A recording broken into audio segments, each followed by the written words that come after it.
Introducing the Oxford United Debrief, a brand new long-form podcast where we recap Oxford United's most recent game and discuss what we think went wrong and right, as well as providing in-depth analysis and opinions. I'm joined by Barney Higgins, who brings his insightful knowledge and advanced tactical and analytical breakdown.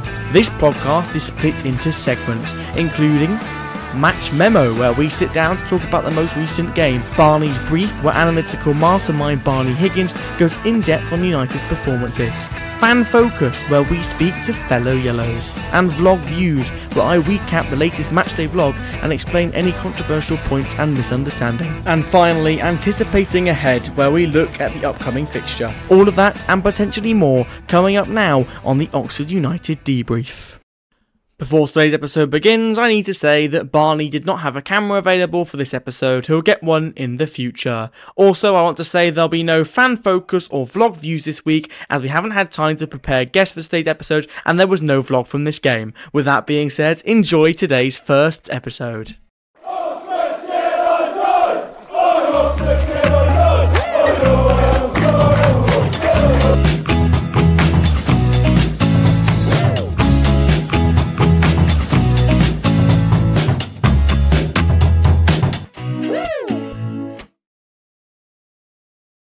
So, a 4-0 loss to Leeds United. Expected, but still quite depressing. Worrying times for Oxford United as they conceded 20 goals since the 8th of November and have gone 7 games without a win. The last win being against Hull City on the 5th of November.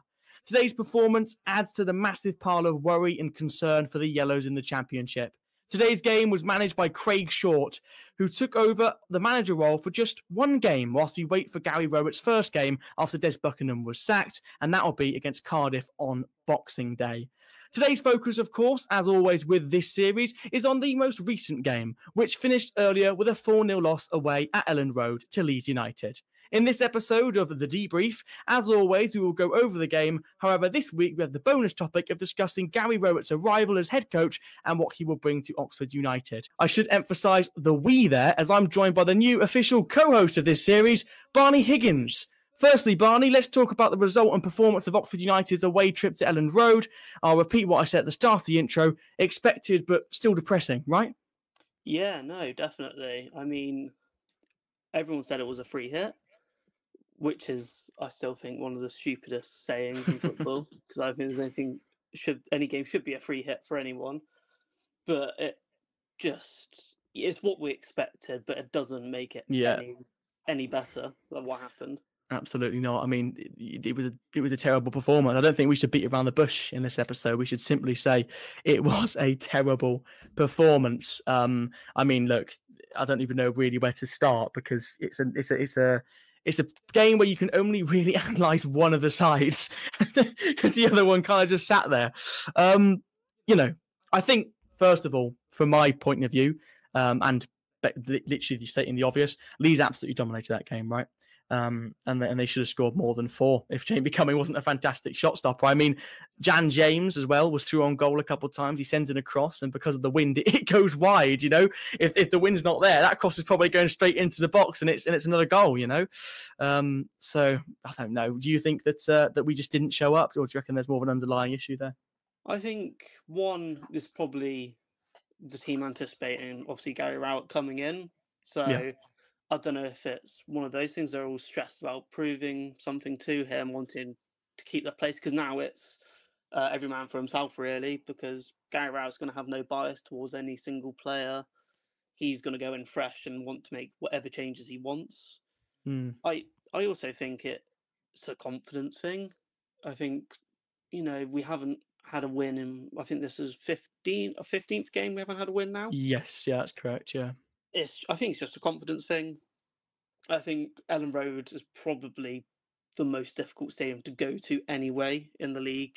Everyone knows that it just is a very dominating atmosphere just from the fans. So I think there's a lot of factors in it, but I think we were also just so poor. It's no different to what we've been seeing for the past couple months now. We were just extremely poor.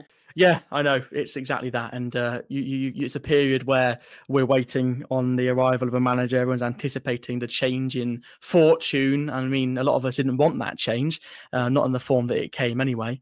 But that's something we've got to deal with now. Gary Rowett's in, and hopefully, we approach Cardiff on Boxing Day. We approach Plymouth and even Millwall and Preston after that. And we should be looking to come away with points. You know what I mean? If we keep losing, we will get relegated. That's the simple and obvious fact about it. We have to stop performing like that. It's unacceptable. That's all I can say, really. Yeah, no, I have to agree. I think this is probably the right appointment. Do I think it was also the only appointment they could have made? Realistically, yes. I don't think there were any other options other than Gary Rowett, unless you wanted to go for Matt Bloomfield, who obviously has no experience in the Championship. Yeah. Especially not managerial. I mean, Mark Robbins has made it quite clear now, I think, that he doesn't have an interest right now in managing. He just wants a break, obviously, after being at Coventry for the past 7 years. Yeah. So I think Gary Rowett is the best option, but I also think he was the only option. But it's still a good one, I think. And I think he has a lot of high pedigree in the Championship. Most of his career, bar a couple of seasons with Burton, have been in the Championship with Millwall, Derby, Birmingham twice, and Stoke.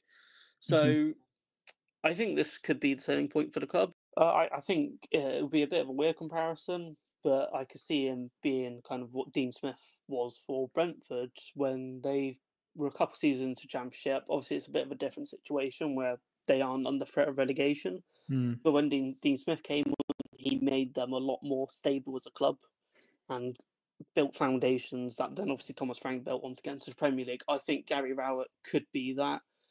Realistic. The clubs that he went to, when he left them, they were in better positions than when he joined, and he did improve teams. He's very good at improving teams. I mean, Derby is a very clear one. Only spent a season there, and just fixed them right up. I mean, got them scoring, had them be really disciplined, have one of the toughest midfielders and toughest defences in the Championship.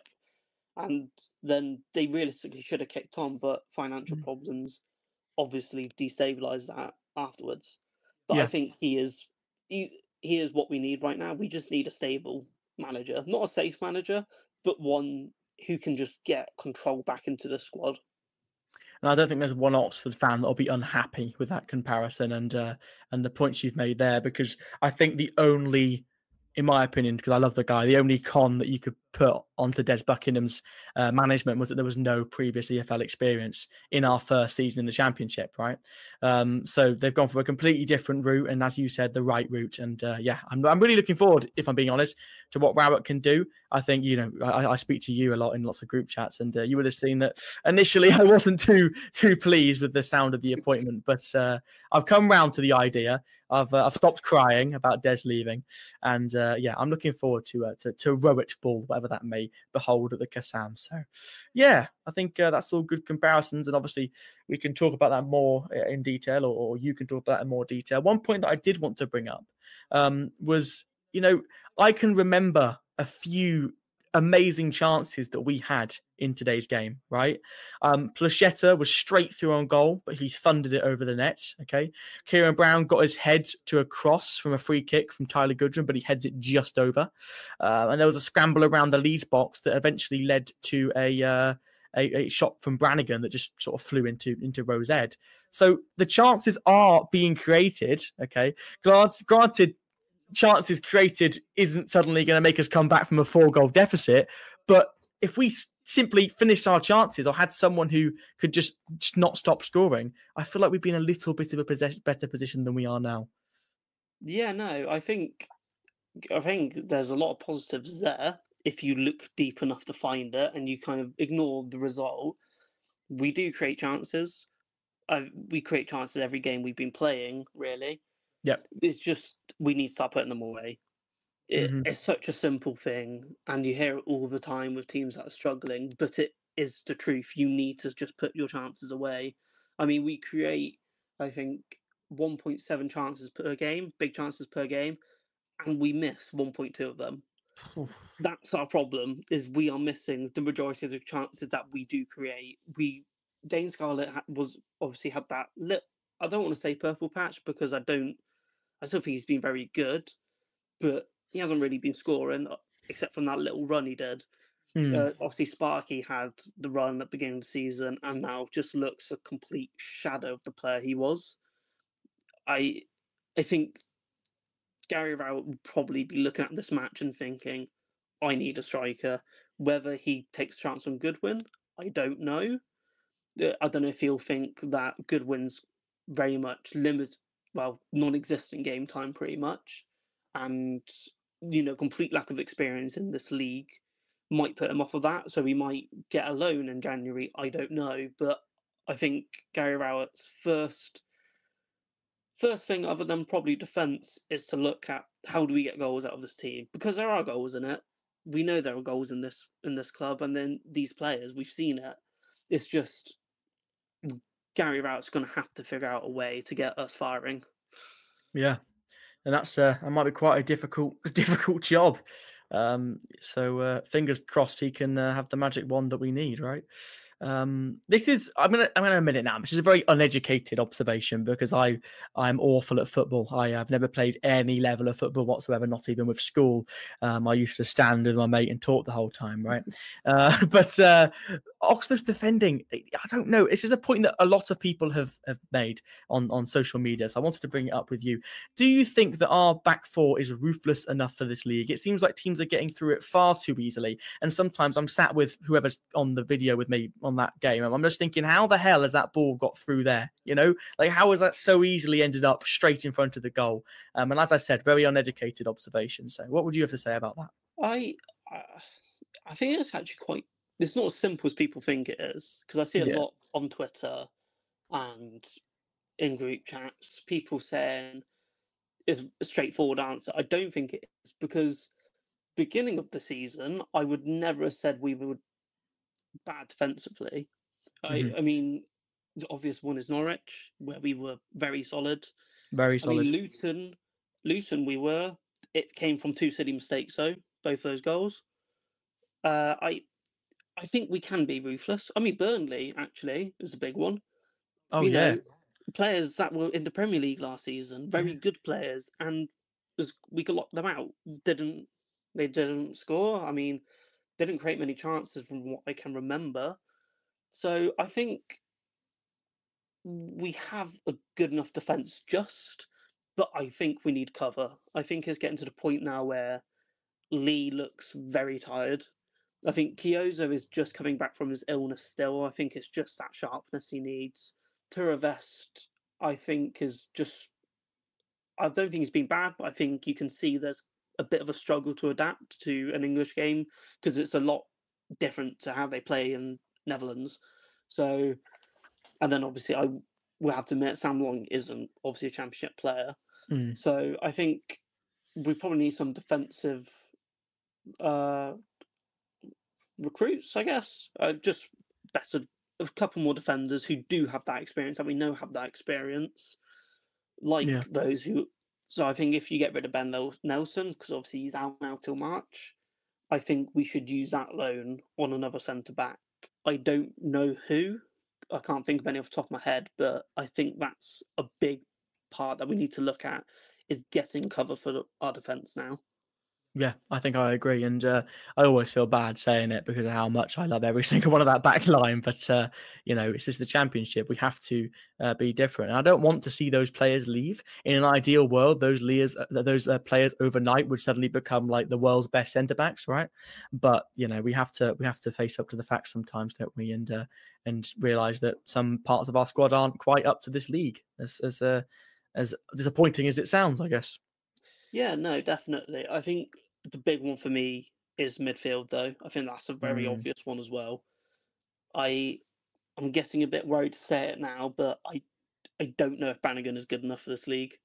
I don't know if it's just because he was out for a long time and he's come back into it and he doesn't have the cover he used to, but he just looks just not on it. I mean, I was looking at a touch map of the game today. He's not picking up where he was last season. He's picking it up so far back. He can't do anything with the ball. And normally you'd have him run with it to get into those spaces more on the halfway line to, pass it in to, say, last season would be Murphy or across to Dale. He's not doing that. He's not getting the ball there anymore. It's all in our half. It's never in the final third or at the halfway line. He's very passive now. I don't know where, the aggressive player that we knew is right now. He just seems to have completely changed going into the league. I don't know if it's a confidence thing. He's not used to not being the best midfielder. Could be that. I don't know if it is just him coming back from injury slowly and just having no confidence. But yeah, I think it's difficult to say.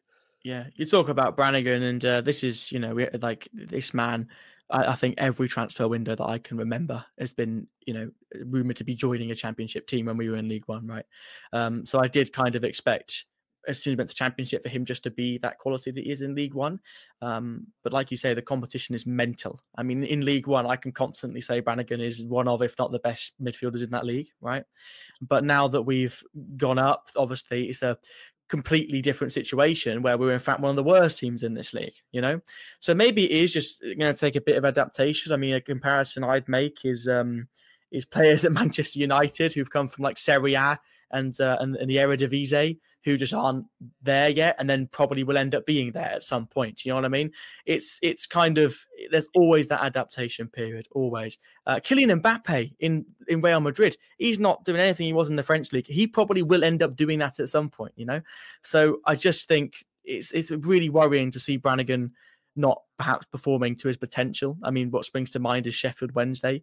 I think it was the second goal. That was his mistake, which is just, it feels weird to say it was Brannigan's mistake. Yeah, unusual. It's very unusual. Yeah, unusual. But my point I'm trying to make is, if I see people suggesting, and I'm not talking to you, obviously, if I see people on the dreaded app Twitter suggesting we should sell Brannigan, I think that'll make me very, very angry. So I think we need to. I definitely do not think that. I think it's just been very obvious the different caliber of players that are in this league. I mean, Conte for Bristol Rovers couldn't touch shoulders with, say, Joe Rothwell or Ayo Tanaka today. Completely different levels apart. So I think it's something that but the more we've been in this league, I think it's just become so obvious now. Just so obvious. Yeah. Okay, so I've got a couple more points to go over before I let you do your specialised part. But, I never ever went into that game. I don't think any Oxford fan went into that game expecting to win that game. So when we were 1-0 down at half-time, I actually had a tiny bit of optimism about the final result. But it almost seems like we just didn't have that fight second half. Or maybe Leeds had an unbelievable fight. I don't really know which way it was, to be honest. But giving up after 2-0 might seem normal to a lot of, supporters of other teams. But if you look at some of our results, we came back 2-0 against Luton, 1-0 against West Brom, 1-0 against Millwall, 1-0 against Preston. And even in the 6-2 loss to Middlesbrough, at least we scored 2 goals. And one of them was when we were 4-2 down. So I just feel like sometimes, there's the point you could make of a bit of a lack of fight after going debt behind. Would you agree with that? Yeah, no, I think, other than this game, I think the most obvious example is QPR. Yeah. QPR, we dominated that first half. I don't think we were good. We weren't good in that first half, but we were so much more the better team. And just as soon as QPR scored that first goal, we just went flat. I don't know why we went flat, because that's not the club that we know. Our club is very much always the underdog, always fighting. Obviously at the playoff last season, we were tipped to lose against Bolton, and then we dominated. We are known as, for us, we are always seen as the underdogs. So it was really odd seeing us go a goal down, and just that fight that is normally there, just not existing anymore. It was really weird. I don't know if that was because everyone knew Des was coming to the end of it, if the players had that feeling. I wouldn't say he lost the dressing room, because I never thought I saw a team that were despondent from the manager. But I think I don't know. It's just, in the last few months, that fight that we had at the beginning of the season has just gone now. I think it's something Rowett has to find, because we're not going to stay up on ability. We're going to stay up from just fighting, I think, being very scrappy and fighting. Yeah, I think that's a great. It's going to be some painful football to watch at times. But you're absolutely right. That QPR game. I mean, I was at that game. Could hardly see thanks to QPR's stadium, but that's all right. It just went flat. You're absolutely right. And I remember until we lost at home against Swansea, right? I was always confident we were going to score, and that's probably a horrible mindset to have because it just sets you up for false expectations, which I think is why I'm so disappointed with the situation that we're, in my eyes, suddenly in. Then you look at the results, and we're not suddenly in it at all. We've lost so many games. We haven't won a single away game, right? But I do think that I was in a bit of la-la land and didn't really realise how close to the drop zone we were in, which we are now in. And I'm just making that point on the back of the point about the fight in the second half, that this is going to be such a tough season. And it feels like we've played so much of it already, which is why I think a lot of us are getting a bit ahead of ourselves on where we can finish this season. I mean, I watched back my Norwich vlog the other day, and I'm instantly saying, this seems like a team that can fight in the Championship, always blah, blah, blah. We won one game, So I think it's going to be 2 seasons in one. We're now entering the second, which is going to be a completely different style of football. It's going to be a bit more real. It's no longer the attitude that we're lucky to be here, yada, yada, yada. Now we do actually want to stay in this league, and now we have to fight to stay in this league, and that's why Gary Rowett is the man to take us forward. Yeah, definitely. I think actually, to just quickly, yesterday in his interview, he said about how Championship is a weird league, is that the teams near the bottom normally start off very well, and then it all levels out, and we have now found our level. I think we have found the level that we are scrapping relegation. We are going to be in a fight, and that beginning of the season is just everyone getting used to it. There was a lot of managerial changes, loads of big players leaving, joining. I think we got lucky in a way that we hadn't made many changes to our squad, and we started off with very much the same one that we ended the season with. So I think it was a bit of a false start in that we adapted to the league very well at the beginning, and now everyone's leveled out. We don't know how to adapt. Yeah, I know. That's the exact problem that we've got. If you look at our relegation rivals, and in fact our promotion friends, I guess, the people that got promoted with us, they've got more, experience in this league than we have, really. So I think it's in recent times anyway, it's worrying. And the task at hand is extremely difficult. This is an extremely irrelevant fact, right? I just wrote this down. I don't really know why. But out of our current main relegation rivals, so I think, Plymouth, Portsmouth, Cardiff, QPR and Hull, right? We have conceded the most goals against Leeds. Out of all those games they played Leeds, we conceded the most. Okay, very irrelevant fact, but I thought I'd read that one out because that's the last one I've got on my list. So yeah, there you go. That's the state of affairs after the Leeds game. Before I let you go do your own segment, is there anything you'd like to add into this first part? I think we probably chose the wrong time to do this, and it's going to be very depressing few weeks from now on. Yeah, I know. We come to do it for the first time and we lost 4-0. Yeah, absolutely typical, isn't it? Absolutely typical. And our manager left, and now we've got two of the most important games coming up. Yeah. It's going to be a shambles, but hey, it might be better. It might make sense for some very good Joel and Barney rants in the next few weeks. We managed to be very calm and collected this episode, but if we lose to Cardiff, I'm not sure the situation will be the same. Yeah. Okay, look, I'm going to let you go and do your own segment that I asked ChatGPT what to call it, okay? And it's come up with Barneys Breif, okay? Originally, it came up with Barney's Breakdown. And I don't think that's the best name for it. But you never know. That might be the state. Cardiff. Yeah, that's after Cardiff, yeah. But we'll stick with that unless anyone's got any better suggestions in the comments below. So, Barney, I'm going to disappear. I'm going to let you do your thing. And I'll catch up with you towards the end of the segment. So, good luck. Perfect.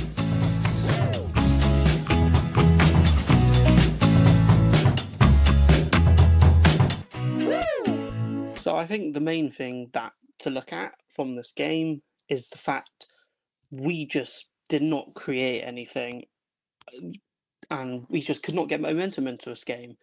I think it's partly us, probably Oxford as a team, not doing good enough. And I think it's also that Leeds were just very difficult. They are realistically a Premier League defence, a lower Premier League defence, but it is most certainly a top 20 defence. So I think the big thing I noticed is that we made one big chance the whole match, which was Shemi's shot.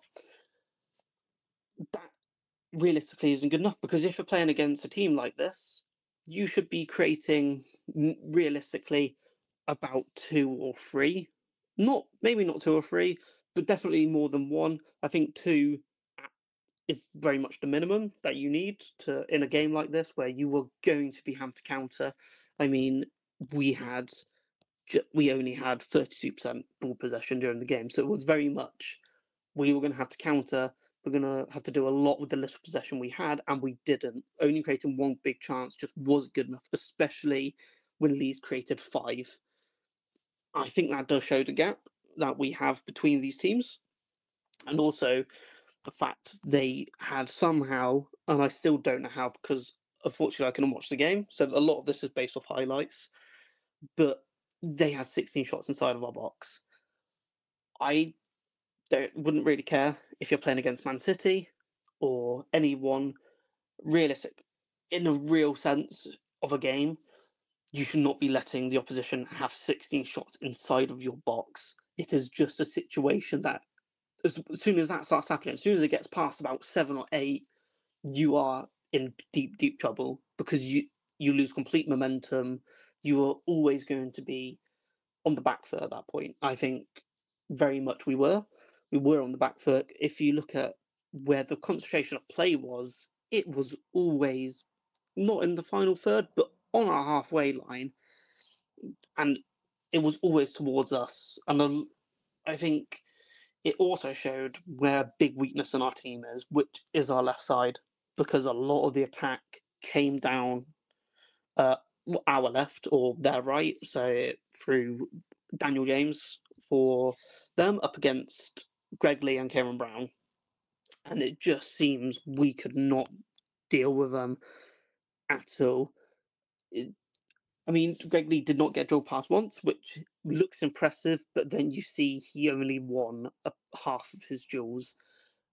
At that, it doesn't matter he hasn't been drilled past. It's the fact he's getting beaten in these duels. And Dan James is obviously a fantastic championship player. There's no doubt about that. But I think it shows that we need a very much defensively solid player who can win duels against the fast ones. Do I think Joe Bennett, for example, would be that man? No. I think that's when you either need to look outside of the club, or the obvious option is to recall Jack Curry back in, who has obviously been absolutely amazing for Leyton Orient this season. I think also Kieran Brown, the big thing I noticed about Kieran Brown was the first goal they scored was from Kieran Brown just jumping in, being very reckless. I think when you see an attack like that, and I can't remember exactly how many players it was quite a lot against our defence, so I think Kieran Brown showed a complete lack of composure and jumped in, and that created the chance for Manuel Solomon to cross the ball in. Dan James scores, which you can also say is also caused by Lee, because if you look at the goal, Lee is so far off his man. He's having to cover centrally, mostly because Brown has gone and committed to try and tackle Manuel Solomon, and it's completely unworked. So very much a lack of communication there. I think another thing to show how much this game was in favour of Leeds from their own doing and ours is the concentration of play. 13% in Leeds half. That means they're not playing it around, so they don't even feel threatened that they have to slow down the game and play it around their defence, which we have seen a lot. And then 48% of it is in the end of their half and the beginning of our half, and around the halfway line. So that halfway point of the pitch, 48%, almost 50% is played there, which you could see as it being good for us, until you obviously look at the 13% and know it most likely is none of our play. It is all Leeds just passing it around and then creating chances. Obviously, a couple of them will be us, like Shemi's effort and other chances that I cannot remember because there were that few. And then 39% of the rest of the play was in our half and our box. It's just very, very clear that we had no control over this game whatsoever. This was all Leeds. In the final third phase for Leeds, they attempted 220 passes and 170 of them were completed, compared to Oxford attempting 42 and only completing 20. I think that is another golf inequality. It's 77% to 48, and you could also say that we have an easier time of having a higher percentage for how few we did. Didn't even crack 100, didn't even crack 50, and we still couldn't even complete half of those, where Leeds completed more than 3/4. And I think it's just, we very much saw the difference between the top sides and what we're like, very much. And finally, I never really like to look at a stat, but I know it kind of helps people understand it a little bit more. Looking at the XG, Leeds having 2.86 compared to our 0.56. Obviously, for us, that isn't the worst XG we've seen compared to what QPR against QPR was 0.19 XG, which is one of the lowest I've seen in a very, very long time. But I think it's good that it's all getting to the point where you round up to 1. I think it shows that we can create chances, and I think it's a lot of positives to work with. And also, we do have to remember this was a managerless game. You can obviously say Craig Short was the manager and Chris Hackett, but realistically, they were playing off of Desert tactics. It was always going to be a very difficult game with Desert tactics because that's how we struggled. And I think Gary Rowett can improve us. Just for a little example, he in his 8 games last season with Birmingham, in 6 of them he scored, which is a lot more than we're doing with Des at the moment. Although we are averaging about 1 goal per game, I think Gary Rowett can very much increase that, I hope. But I think there are positives. The fact that we did create a chance against a very difficult team. I think I've probably got a little bit more faith in Jamie coming now. Him having 5 saves and, not the greatest goal prevented, but I think that's very difficult when you're facing 23 shots, but you're still making 5 saves. I think there's a lot to look that's positive, but there is an overwhelming negative with this game. But I think that's nothing that we didn't expect. Thank you for listening. I'm going to hand this back over to Joel now.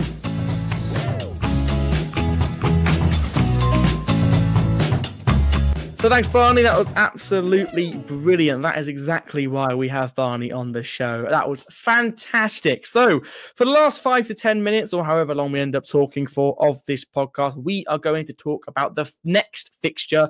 And that, of course, is on Boxing Day, when everybody's going to be recovering after Christmas for the game against Cardiff City, which will be Gary Rowett's first game in charge. So let's first of all, Barney, talk about Gary Rowett. What would you like to say about Gary Rowett that you haven't said already? I think a big thing to highlight is that he makes big impacts on his team straight away. I was looking at it earlier, which took me a very long time to look through all of the games he's managed.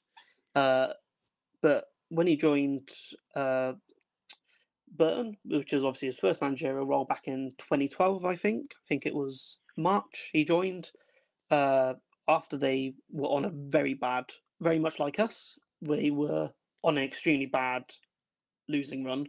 They hadn't won a game in 12, and he comes in, loses the first 2 games, which isn't great, but at the time he was assistant manager, so he was, I imagine, obviously I didn't watch the game, so I imagine it was playing very similar tactics to the previous manager, and it not working out. But after that, he then went 4 unbeaten, 1-2, drew 2, and a lot of that was actually the big notable result was drawing against Crawley at home, which was big because Crawley got automatically promoted or were in the playoffs. I think they were definitely in that top from about third to eighth. They were in that top bit, and then only picked the one win in the last four. But he just saved Burn at that point, so it kind of didn't matter. When he joined Brum, he won 6 out of his first 10 games.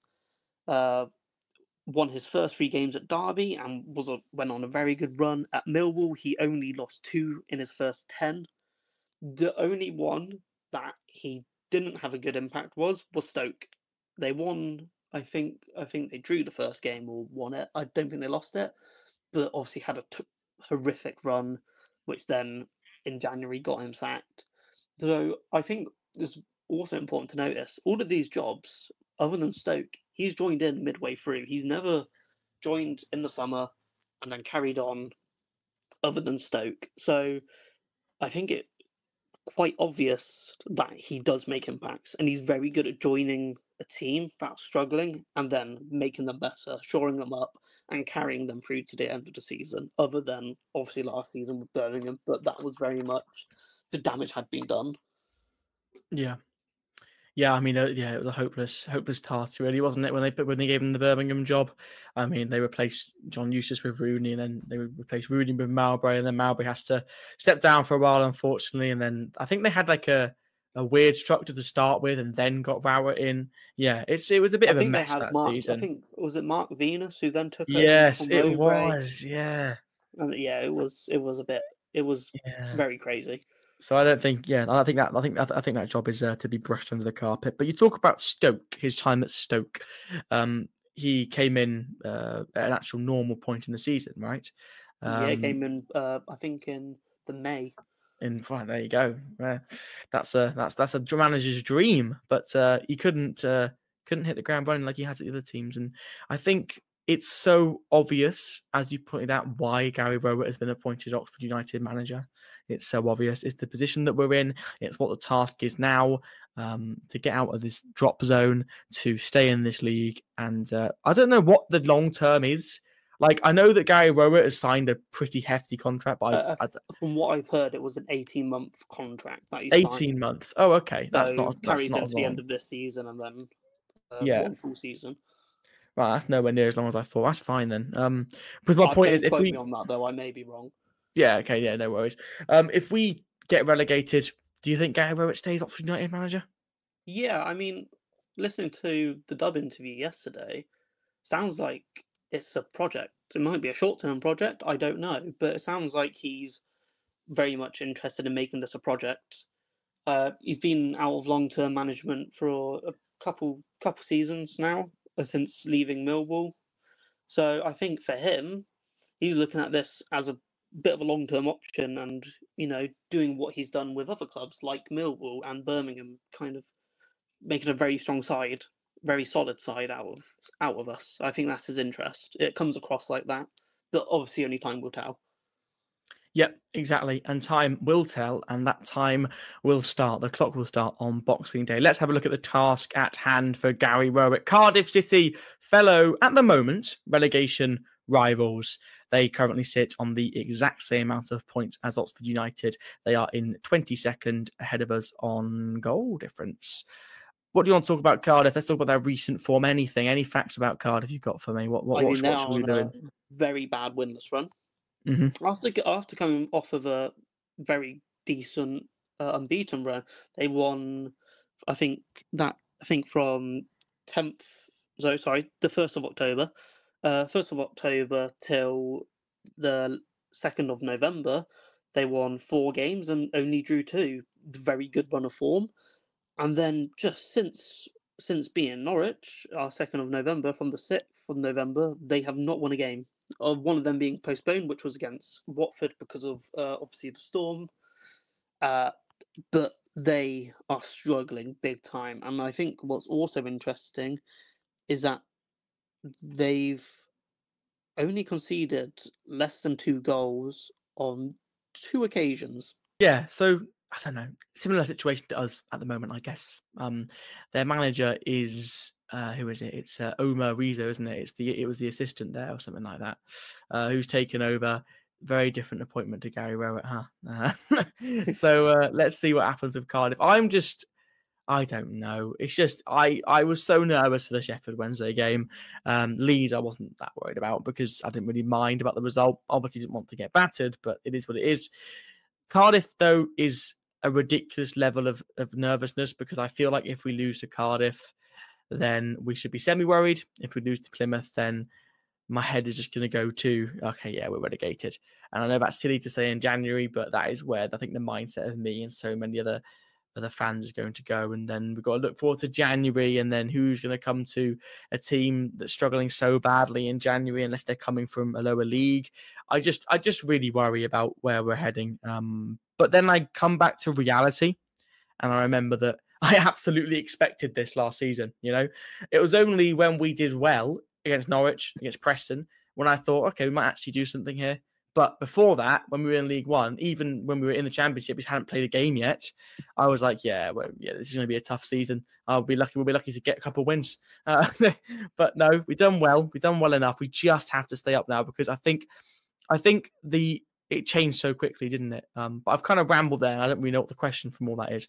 I think it is. Do you think this is a must-win game for Oxford? Yes, I think it is.